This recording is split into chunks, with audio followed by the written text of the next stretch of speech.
కాలకాలుడు ఆయన, కాలునికే కాలుడు, యముడికి యముడు. కాలం మనల్ని శాసిస్తే కాలాన్ని ఆయన శాసిస్తాడు. అందుకే కాలాతీతుడు, మహాకాలుడు ఆయన. యముడు అంత దూరం పడ్డాడు. అప్పుడు ముందు తన భక్తుని మీద చెయ్యి వేసి తర్వాత కొట్టేట. ఎంత కారుణ్యం అండి! అంటే ముందు భక్తుడిని చేరదీయడంలోనే ఆయన చూపిస్తున్నాడు.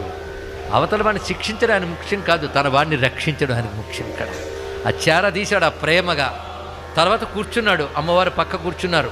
ఆ పిల్లవాడిని ఎత్తి ఒళ్ళో పెట్టుకుని తల నిమిరి 7 కల్పాల ఆయువు నీకు ఇచ్చాను పో అన్నాడు. ఇక్కడ 7 కల్పాలు, సంవత్సరాలు కాదు, కల్పాలు. కల్పం అంటే ఎవరికైనా ఐడియా ఉండొచ్చు.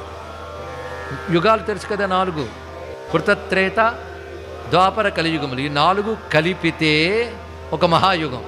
ఇలాంటి మహాయుగాలు 71 అయితే ఒక మన్వంతరం. అలాంటి మన్వంతరాలు 14 అయితే ఒక కల్పం. అలాంటి కల్పాలు 7 కల్పాల ఆయువు నీకు ఇచ్చాను.